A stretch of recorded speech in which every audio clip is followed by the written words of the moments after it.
Welcome everyone, Camel here with the Dragonbones DLC Stamina Nightblade PvE DPS build. Stamblades have perhaps the highest single target potential in the game. It's not the easiest to get there though, and if you're not great with this class, it is probably below Stamina Dragonite and even Stamina Sorcerer. However, if you can get your rotation down correctly, this easily eclipses both of those. So, let's get right into it. Nightblades, like practically every class in the game, run mechanical acuity. This set is by far the flavor of the month set, and it is so freaking strong. With Nightblades, you get 10% more critical damage because of our passive, and with Rearming Trap, we get another 10%. With mechanical acuity, we get big bursts of 100% crit damage on the front bar only, so we can control the proc. It is so strong on Nightblade. I cannot even think about replacing this. You almost need to have this to pull crazy numbers. The Maelstrom's Bow. This is hard to get, I'm not going to lie. If you haven't beat VMA, you really should, because this is the reason stamina is so strong. Endless Hail is our most powerful ability by far, and it's amped up significantly by the Maelstrom's Bow. You really do need this to get serious numbers. However, if you have the Master's Bow, which is fairly much the same difficulty as VMA, you actually will pull higher single target with that, but the AoE is significantly less, so it's still worth running the Maelstrom's Bow. If you absolutely want to min-max your single target and just don't care about trash at all, then go with a Master's Bow. Either way, you want Nirnhoned and Damage Health IX poisons, because that will give you more damage than Infused Crusher, because Crusher is more or less useless in a trial scenario.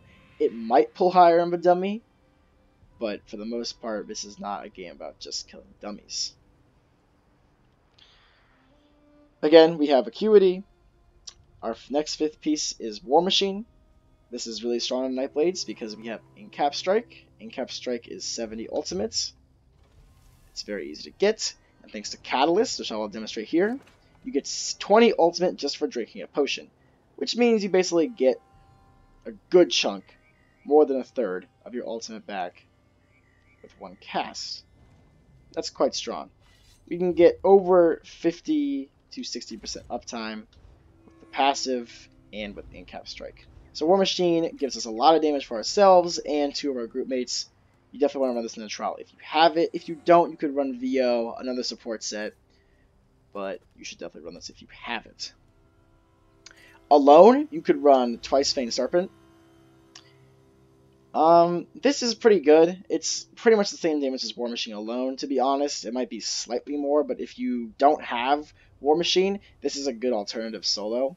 It's not too helpful in a trial because of the amount of penetration we get. However, in the next patch, Somerset, because of the nerf, or possible nerf, to both Thunderflame and Night Mother's Gaze, this may become a thing that people wear. If that's the case, you might as well get used to it now a little bit, but ultimately War Machine is much better in a group at the moment in this patch. The monster set, it kind of varies. Zaan is more single target, Veldrith's more AoE, and it has a better one piece. But Zaan is still, in my opinion, just more powerful. It is such a freaking strong set for single target, and since we do focus a lot on single target, this might be the set for you. If you're alone, you can run Krog. In a trial, it's not as helpful. The one piece gives us more penetration. The two piece is actually a fairly strong dot, but the penetration is kind of lost, and it does get out damaged by Zaan in a trial scenario. So, pick your poison, I suppose. That's it for gear. In terms of skills, on the dual wield bar, we have Rending Slashes. Rending Slashes is a fairly strong dot. There's not really much you could slot over this. That's why we have it here. Killer's Blade is a very strong execute. It can hit 50k plus in a trial environment and alone, to be honest. It's pretty strong. You need to figure out for yourself when you want to stop putting dots and just start spamming Killer's Blade. There is a right sweet spot for that. That's when you can hit some numbers that are very high in trials and on a dummy. Surprise Attack. This is our quote-unquote spammable. We use this twice in rotation. It is strong, and Major Fracture is really important when we're solo. Not important when we are in a group though. Deadly Cloak is actually pretty strong damage, but we use it for the area of effect mitigation. 25% less is actually a lot. It feels like 50 to be honest, and it's really a lifesaver in a lot of areas. VHRC is probably where you're going to notice this the most. If you have your cloak up and you're blocking during Starfall, you'll survive. If you have it off, you will die horribly. So make sure to keep this up. Stam is already squishy as it is. You really don't want to take this off. If you're seriously an expert, you could run another Fighter's Guild ability like Silver Bolts, Circle Protection, or Expert Hunter just to get a little bit more weapon damage, but it's really not worth it in my opinion. Well, let's focus. We use this for Minor Berserk. It's very nice. But most importantly is the bow. We get to fire a Spectral Bow every 5 light or heavy attacks. We get 2 bows a rotation. If you're fantastic, you can get 3. But I'm a fairly average stamina Nightblade, so I get 2. Flawless Dawnbreaker. Decent AoE damage. You can use this in trash pulls. We use it for the weapon damage though. You get 5%, which is actually 8% thanks to Slayer, just by having it slotted, so you really do want this. Endless Hail, as I said, most powerful ability we have, strongest AoE and single target ability. Keep this up. Poison Injection, another strong dot, becomes more powerful once we hit the enemy to 50% or below. Rearming Trap, decent dot. We get minor force, however, which is the main reason we use this. Keep this up. Razor Caltrops, expensive dot, but still very important. You cannot remove this. If you want max DPS, you cannot put Vigor here. You need Caltrops. Trust me. Leashing Strikes.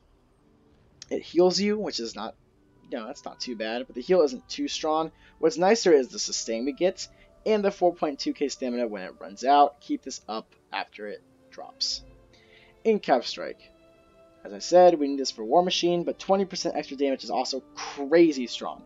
Use this in every single target scenario. Do not ever use Dawnbreaker over this in a single target fight. Champion points. In the green tree, we got 75 in Tenacity and 100 in Mooncalf. We can run a full light attack rotation. That's why I have more in Mooncalf than Tenacity. We still want a decent amount. You could probably lower this a little bit, just in case we need to heavy attack ever. Warlord is another priority, and as is Shadow Ward, as is Tumbling. Distribute those to your liking. I didn't put them there for a reason. It's up to you. Same goes for the red. These 3 are important, and these 2 are important. Decide which ones work for you. Adjust them accordingly to a trial you're focusing on as a group. In the blue tree. 45 Mighty, 35 Piercing, 61 Precise, 35 Thaumaturge. With Acuity, we need Precise Strikes to be pretty high because we get a lot of damage from crits. Piercing, this could be lower.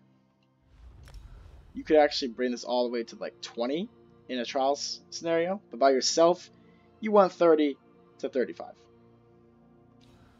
Mighty, it's important. We have a lot of physical, poison, and disease. Keep a decent amount here. Thaumaturge, sorry, that's Thaumaturge. Master at Arms, 64. We have a lot of direct damage. You want this to be pretty high. It's even a little higher than Precise Strikes because when we're not critting, we're always still doing direct damage, and our Spectral Bows, Impales, Surprise Attacks are all quite strong. Buff this up with that. Okay. So that's the gear, the skills, the CP. In terms of rotation. Like I said, we're getting 2 bows. I'm going to show the full rotation first, just quickly, just to show you how it works.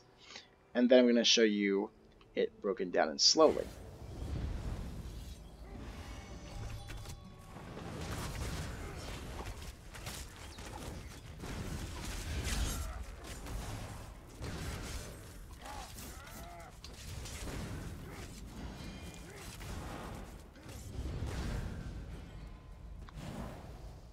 That's the rotation.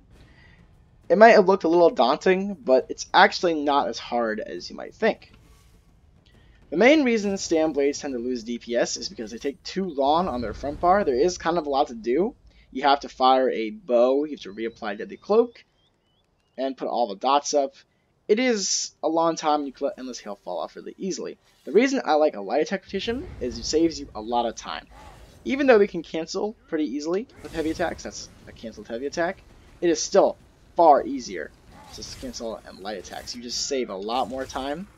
That's the entire bow bar. It's really, dual wield bar. It's really fast. This way we can fire a bow and still make sure we get back to our bow bar and reapply our dots and don't let endless hail fall off for too long. I really recommend trying to do full light attacks. If for whatever reason you just can't sustain it, throw in one heavy attack, but don't go over one. Now, let's break this down slowly. Here's what we do to get our 2 bows. Light attack, endless hail. Light attack, rearming trap. Light attack, poison injection. Light attack, razor caltrops. Light attack, ultimate. Fire the bow. Surprise attack. Running slashes. Now, the reason I had to speed that up a bit and not say it is because it would have fallen off. If you take too long, this will not be enough time. 18 seconds is too long. If you take too long, it will just fall off. If you're fast, you get 2 really easily. It's very important that you do this quickly. It's hard to say this and demonstrate it quickly without it falling off, but basically, just do those things. It's light attack between every skill. Without light attacks, it's endless hail, poison injection, rearming trap, caltrops, ulti, or siphoning attacks, depending on what's down or up. Fire the bow, surprise attack, rending slashes, surprise attack, deadly cloak, fire the bow, and then, this is important too, instead of doing this and waiting, we cancel it. So you can, this is the full animation, this is Barswap canceling. When we finish our dual wield bar, make sure to cancel swap this to get back. Now, execute. This is where things get a little different. So I'm going to show you the execute real quick. It's the same thing. We put all our bow dots down. Here, you just want to spam this. Now that was extremely low. As you can see, we had 52k there. Kind of ridiculous. That was extremely low. But even at like 600k, 700k on the dummy, you can actually forego reapplying Deadly Cloak and forget about surprise attack and just start using, and rending slashes for that matter, literally just 4 killer's blades like this. And if you had Berserk up, you would just light attack one more time and fire the bow. You have to decide for yourself when it's important to stop reapplying the dots and when it's just time to start spamming killer's blade. These hit for 50k plus. If the target has low health like this dummy, it'll go down very fast. If a target has a lot of health, like a vet trials boss at the end, especially in a hard mode, you do want to keep these dots up, because seriously, Endless Hail will still be more powerful than Killer's Blade. For the last million health or so, you can just start spamming Killer's Blade. Now, going to show you a combat parse, just to show you where our damage comes from, and what's important to keep up, and what you can kind of let fall off and execute. So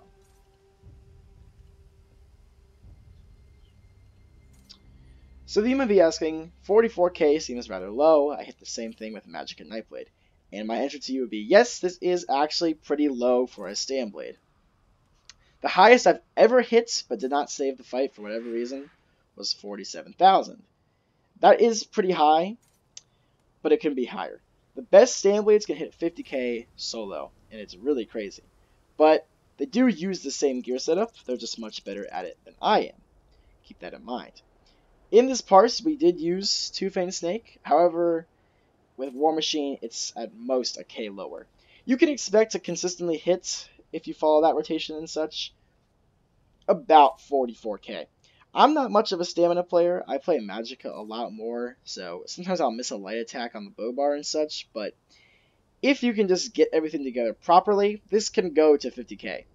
I'm not quite there yet. The highest I got was a lot of crit luck in 47, but if you can do really well, you can hit 50k with this. It doesn't really matter though. The point is, with this damage, the damage is still the same from where it comes from. Endless Hail is our strongest ability by a pretty good margin. You want this to stay up. You really do. Killer's Blade, with only 6 hits, was our next strongest thing. 51k max hit, 50k average. So freaking strong. You need to keep this up. Light attack was right after it, only 0.1% less DPS. Very strong. Assassin's Scourge. I probably should have had more hits here, and that's another reason you could get more damage.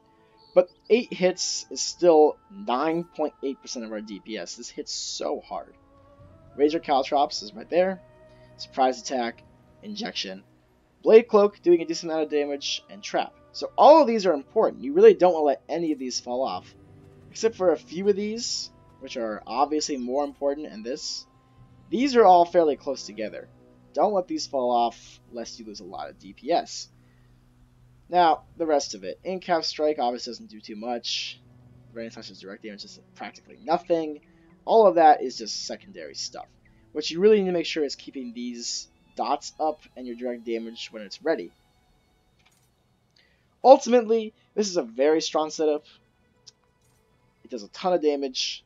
The last thing I want to go over before we end this video, though, is what race you should be. Now, the reason I say this for the end is because, really, it's a lot of conjecture, and I didn't want to take too much time before I present the most important things, which is the gear, the skills, the rotations, etc.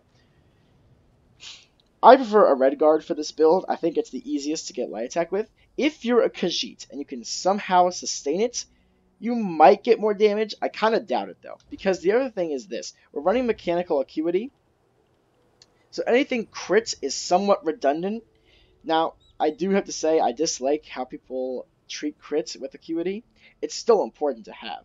Like, for example, you could run an Axe here, but it's not as good as daggers in my opinion because of the downtime crit. But even still, Redguard's 10% max stam should outclass Khajiit's crit chance with Acuity, and not to mention your sustain passives are extremely important. For light attack rotations, we get this Adrenaline Rush.